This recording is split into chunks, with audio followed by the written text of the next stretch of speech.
Minister Graceful.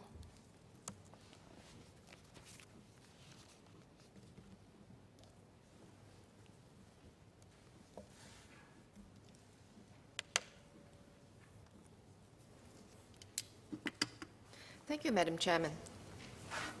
Several ministers have spoken earlier about climate change in our responses under the SGP 30.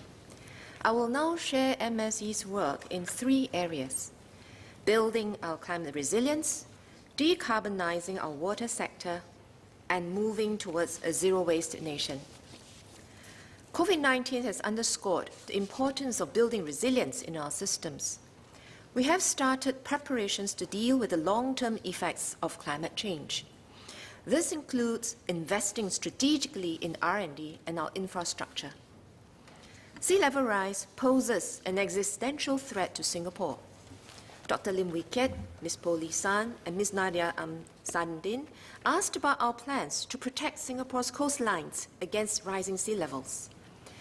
In April last year, PUB was appointed the National Coastal Protection Agency to safeguard Singapore's coastlines against the threat of rising sea levels while managing inland flood risks. We will implement coastal protection measures in phases, beginning with the more vulnerable parts of our coastlines. This year, PUB and JTC will embark on site-specific studies at the coastlines of City East Coast and Jurong Island. Potential measures to be examined include seawalls, polders, and nature-based solutions like mangrove planting. In developing these plans, we will search for innovation in complementing our land use, sea space needs, and the natural environment. Some of the suggestions from Dr. Lim Wee Kiat was very interesting, and we'll definitely take them into consideration. Climate change has caused more intense rainfall and more serious and frequent flooding. As Ms. Cheryl Chan has said, it is important to develop a comprehensive and coordinated understanding of Singapore's level of flood resilience. To holistically manage both inland and coastal flood risks, PUB will be developing the Coastal Inland Flood Model this year. This computational model will simulate flood risk events and evaluate effectiveness of coastal infrastructure designs against different climatic scenarios. This will equip PUB with capabilities to plan and implement adaptation measures. Mr. Gan Tian Po and Ms. Hazel Phua asked about PUB's long-term measures to mitigate inland flood risks. In the last decade, PUB has invested almost $2 billion on drainage works. When designing drains and canals, PUB considers factors such as the extent and type of development, overall terrain, and design rainfall intensity. Key projects include the Bukit Timah First Diversion Canal and Stamford Detention Tank. Over the next 5 years, we will invest another $1.36 billion. 10 projects will commence this year, including drainage works at Seletar North Link and Serangoon Avenue 2 and 3. Despite our best efforts to improve our drainage system, it is not possible to completely eliminate flash floods. It is not practical to build ever bigger drains to meet every extreme rainfall event in land-scarce Singapore. This is why we introduced the holistic source, pathway, receptor approach to managing flash floods. This addresses flood protection by arresting water at source, such as detention tanks, expanding capacity of pathways, such as drains and canals, and deepening capacity of receptors in low-lying areas. As Dr. Lim Wee Kiat rightly pointed out, coastal and flood protection is a long-term and large-scale effort. To ensure adequate and reliable resourcing, we established the Coastal and Flood Protection Fund under PUB last year with an initial injection of $5 billion. DPN announced at budget that the government intends to issue new bonds under the proposed Significant Infrastructure Government Loan Act, or SINGA, to finance infrastructure including for coastal and flood protection. Global warming and rising temperature is another issue that we must grapple with. This is compounded by the urban heat island effect, or UHI for short. When temperature rises, we turn up air conditioners, which in turn generate more heat in the surrounding, resulting in a vicious cycle. Built-up areas such as the CBD can be more than 3 degrees Celsius hotter than our parts. High temperatures can be uncomfortable for our daily activities, or increasing the risk of heat injuries at the workplace, sports, and military training. Mr. Gan Thiam-Poh asked about the measures taken to reduce UHI and heat emissions. We will adopt 3 mitigation strategies. First, we will measure, gather data, and close our knowledge gaps on the UHI effects by deploying a network of sensors island-wide. Second, we will develop simulation models of the UHI effects under the Cooling Singapore 2.0 research project. This will help us better plan and right-size open spaces and greenery to provide comfort for our residents. Third, we will develop and implement a UHI mitigation action plan. This will include piloting the use of cool materials, increasing urban greenery, and reducing heat emissions through district cooling. Decarbonization and improving energy efficiency will continue to be our focus. Mr. Louis Ng asked if we can publish a ranking of top emitters. We agree on the need to provide a strong impetus for companies to reduce emissions, and we will continue to study how we can spur this meaningfully. Next, on decarbonizing our water sector, ensuring resilient water supply has been our focus since independence. With bold and innovative solutions, we have closed the water loop and reduced our water endless times. However, our water demand will continue to rise with population and economic growth, even as climate change brings about more erratic rainfall and dry spells. Weather-resilient sources, such as new water and desalination, will be key pillars of our future water strategy. We must ensure that in achieving water sustainability, we do not become more reliant on energy and increase our carbon footprint.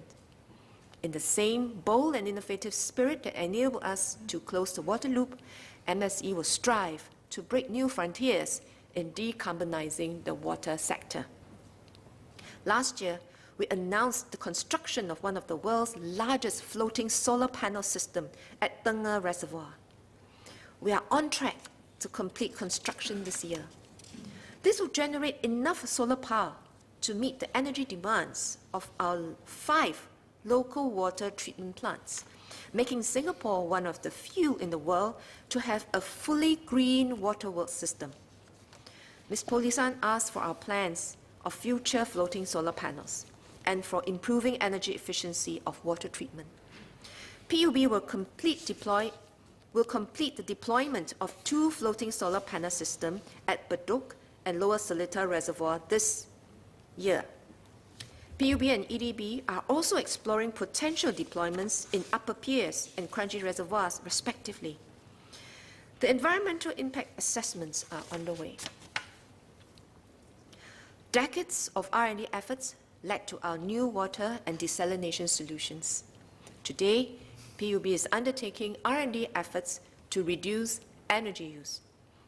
One promising example is the flow reversal technology in the reverse osmosis stage of new water production. This has been shown to improve new water recovery rate from 75% to 90% with the same energy consumption. Through scaling up more efficient technologies, PUB aims to reduce the energy required to produce 1 cubic meter of desalinated water from 3.5 kilowatt hours to 2 kilowatt hours by 2025. Even as we open our 4th desalination plant in Marina East, I am pleased to announce that our 5th desalination plant in Jurong Island will be completed this year. The plant will be co-located with Tuas Power's existing Tembusu Multi-Utilities Complex, boosting resource synergies across energy and seawater intake and outfall structures. Last year, we reported that work has begun on Tuas Nexus, Singapore's first integrated solid waste and used water treatment facility. It is set for completion in phases from 2025. It will harness synergies across the water energy waste nexus to maximize energy and resource recovery, enabling it to be fully energy self-sufficient and even export electricity to the grid. Building on Tuas Nexus, NEA and PUB plan to co-locate a food waste treatment facility at Changi Water Reclamation Plant. The co-digestion of food waste and used water sludge generates additional biogas, providing more electricity for Changi Water Reclamation Plant. Co-location also reduces the carbon footprint, as food waste collected in the east can be sent to Changi instead of to Tuas Nexus in the west. NEA expects to embark on the preliminary design study for the food waste treatment facility in the first half of this year. Through our green waterworks, low energy water production, and low carbon water treatment, the next chapter of our water story will be written in a green and sustainable manner. I will now touch on waste. We set ambitious targets under our Zero Waste Master Plan in 2019. Our national goal is to achieve a 70% overall recycling rate and reduce the amount of waste sent to Samakau landfill per capita per day by 30% by 2030. Under the Green Plan, we aim to front-load our waste to landfill reduction efforts over the next 5 years to achieve a 20% reduction by 2026. We can achieve this if everyone plays their part, consuming less, wasting less, and recycling more. At the same time, we need a paradigm shift from a linear take, make, throw economy to a circular economy where waste is turned into resource and used over and over again. The government surely cannot do this alone. We need businesses, individuals, and all partners to come on board. Let me share our plans on 3 priority waste streams: e-waste, food waste, and packaging waste, including plastics. Let me start with e-waste. As Mr. Louis Ng pointed out, Singapore generates about 60,000 tons of e-waste a year. E-waste contains valuable resources like precious metals, which we can recover to reduce mining of raw materials. However, only about 6% of the e-waste disposed by consumers is recycled via public recycling programs. This is why we have introduced the Extended Producer Responsibility Framework, or EPR, for e-waste. This places responsibility on producers to collect and send their products for proper end-of-life treatment at e-waste recyclers licensed by the NEA. Mr. Melvin Yong and Mr. Lim Biao Chuan asked about EV batteries. It will be included in this framework. The recyclers will have to adhere to depollution requirements and meet material recovery targets. This ensures that our e-waste do not pollute the environment and useful resources are recovered for reuse. To Mr. Louis Ng's query, we are on track to start the EPR this July. We recently appointed ALBA Group as the Producer Responsibility Scheme Operator, or PRS operator, to manage the physical collection and treatment of e-waste on behalf of the producers who will finance the scheme. NEA is working closely with ALBA and industry stakeholders to set up the collection infrastructure. Come July, the public can look forward to more ways to recycle e-waste. In addition to the mandatory requirement for large retailers to offer in-store collection service, We have secured support from owners of other premises, such as shopping malls and community clubs, to place e-waste recycling bins at publicly accessible areas within their premises. To ensure the success of the EPR, NEA is working with premises owners and ALBA to raise awareness. ALBA intends to launch a website and mobile app to provide information on the EPR, including the types of e-waste covered and the recycling locations. Individuals, too, can drive ground-up efforts on e-waste recycling. Take Madam Lalita, for instance. She chairs the Woodlands Environmental Committee and led an initiative to install e-waste recycling bins that was well received by residents in Woodlands. Between October 2018 and March last year, about 338 kilograms of e-waste was collected. Madam Lalita had the following message to share, and I quote, "Environmental conservation is a self-initiated mission. When you lead by example, others will be inspired to follow," unquote. Let us play our part for the environment, just like Madam Lalita, and inspire our families and friends to do the same. Next, on food waste.